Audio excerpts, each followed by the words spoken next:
Hello Aquarius, welcome to Like a Tarot. Alamin natin kung ano ang situation mo at saka situation ng person mo gamit ang mystical cards. Para sa mga bagong viewers, ang reading na ito ay timeless reading, general reading at guide po lamang. Hindi po magre-resonate sa lahat kaya kunin mo lang yung akma sa sitwasyon mo. At kung kailan mo napanood ang reading na ito, yun ang start ng 1 week reading para sa iyo. Ikaw na bahala magpalit kung si person mo ito o ikaw. Angels and guides, please guide us. Ano ang situation ng mga Aquarius? Ito muna yung situation mo. Ito yung alamin natin. Self-criticism. Ang ibig sabihin nito ay maging proud ka sa sarili mo at saka yung maging maunawain. Kasi may mga katangian ka naman na pwede ring makasabay sa iba. Palitan mo yung negatibo mong kaisipan patungkol sa sarili ng positibo. Encouragement. Ito naman yung card ng person mo. May magandang epekto yung pagbabahagi mo ng pagmamahal sa iba. Ipagpatuloy mo yung ganitong gawain. Alamin natin ito guys, yung self-criticism, kung bakit ipinakita yan. Ikaw na lang magbaliktad ng sitwasyon, baka ang nabanggit ko pala ay patungkol sa person mo.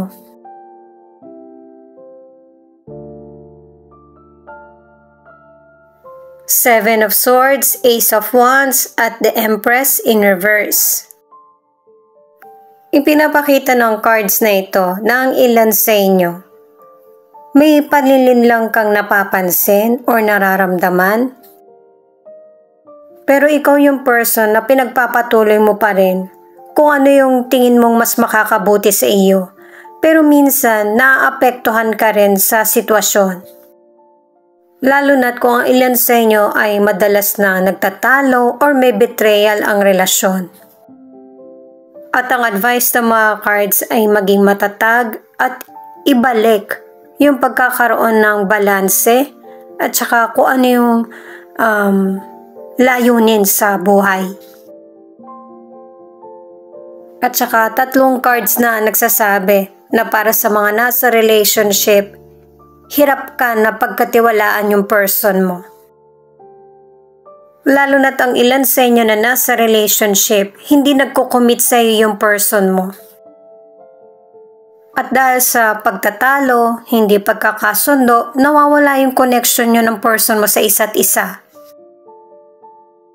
At saka nakadalawang cards ka na ang ilan sa inyo, single ka man or nasa relationship, huwag mong sayangin yung oras mo sa mga bagay na alam mong walang patutunguhan.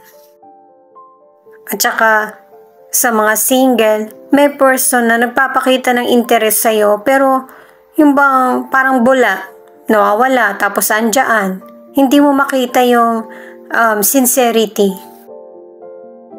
Alamin naman natin itong encouragement para sa person mo.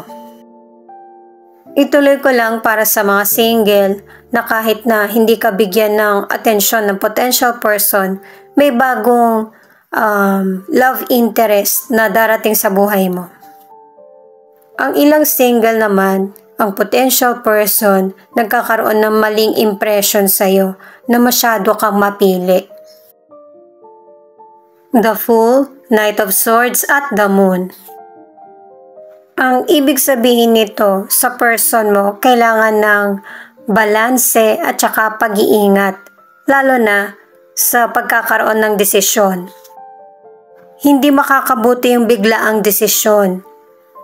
Mas maigi na isipin mo rin yung kahihinatnan kaysa sa magmadali. Tatlong cards na yung nagsasabi niyan sa situation mo na kailangan ng pag-iingat or hindi pabugso-bugso.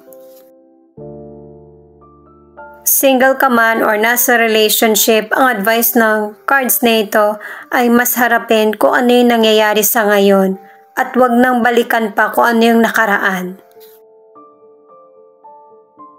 At ipinapakita rin dalawang cards na single ka man or nasa relationship, may person na nag-aalinlangan patungkol sa nararamdaman.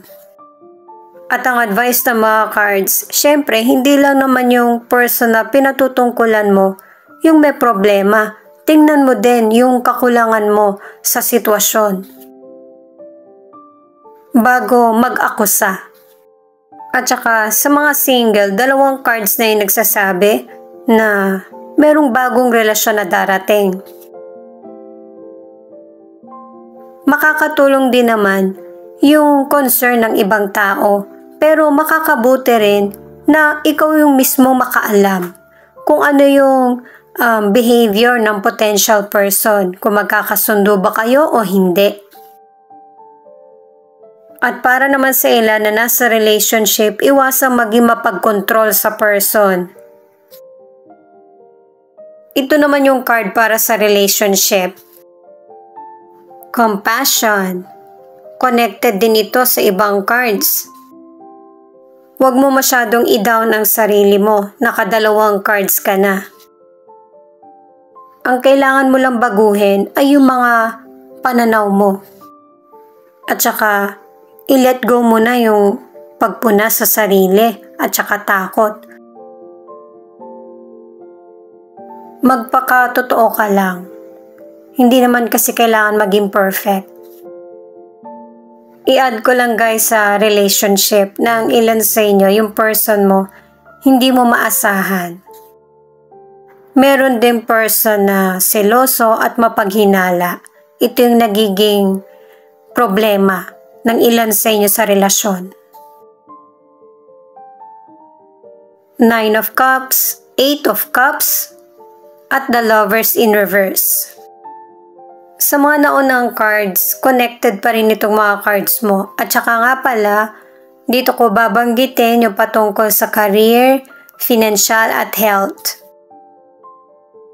Sa mga cards na ito, kahit sa mga naunang cards mo or cards ng person mo, ay maganda pa rin yung patungkol sa career. At dalawang cards na nagsasabi na merong abundance at happiness sa career or business. At saka ang advice ng mga cards para sa financial, iwasan mo muna yung mga paggastos sa mga bagay na hindi naman ganun ka-importante. Kailangan mo muna mag-focus sa career mo para mas maging maganda yung pasok ng financial sa iyo. Ang ilan sa inyo sa health, nagbabago kasi yung routine mo at saka may mga pinagdaraanan ka sa buhay, personal man ito or love life na nakakaapekto sa kalusugan mo. Mas piliin mo yung healthy routine at saka mas piliin yung mas makakabuti sa iyo at saka sa health mo. Sa mga nasa relationship, dalawang cards na yung nagsasabi na may personal growth at saka ma-overcome niya ng person mo kung ano man yung problem na dumarating sa relasyon. At ang advice ng mga cards ay iwasan yung pagiging possessive, selos at mapag-control. Ito kasi yung nagiging dahilan para maging malabo ang relasyon nyo. Sa mga single, unang kita pa lang sa'yo ng potential person, ikaw na yung tingin niyang pang forever niya. At dalawang cards na yung nagsasabi para sa mga single na yung problema mo sa nakaraan, ikaw mismo yung mag-ayos nito para hindi makaapekto sa bagong relasyon na darating sa buhay mo. Ito naman yung additional card na 6 of Swords. Ang ibig sabihin nito na kahit na magkaroon ka man or gaano man kahirap ang sitwasyon na kakaharapin mo ay malalagpasan mo, haharapin mo ito. Kasi buo na yung tiwala mo sa sarili mo na may mas magandang kapalaran na naghihintay sa'yo sa future. Itong The Hermit naman ay sisimulan mo na i-let go yung mga sitwasyon na alam mong hindi naman importante sa buhay mo. At saka naniniwala ka na may mga bagong oportunidad na darating sa buhay mo. Itong Nine of Swords naman, ang ibig sabihin dahil sa mga pinaniniwalaan mo, mas madali mo nang makamit o magkaroon ng katuparan yung mga pinapangarap mo. At saka ipinapakita rin ng card na ito na mas matatag ka na or palaban sa ngayon kesa sa noon. Yung palaban sa bawat area ng buhay mo. At saka yung mga natutunan mo sa nakaraan, dadalin mo sa present or sa future. At saka marunong ka na mag-control sa emosyon at saka sa situation. Siya nga pala guys, marami po salamat sa mga nag-like, share, comment, and subscribe. At pati na rin po sa mga nakikinig at nanonood. Saan man panig kayo ng mundo, ingat po kayo palagi. Ito naman ang angel number mo.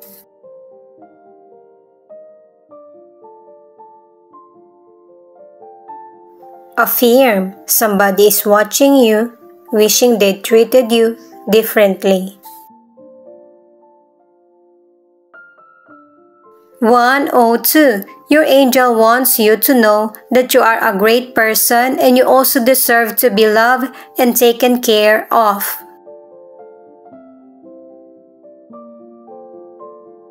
Affirm, you are about to be happier than you've ever been soon.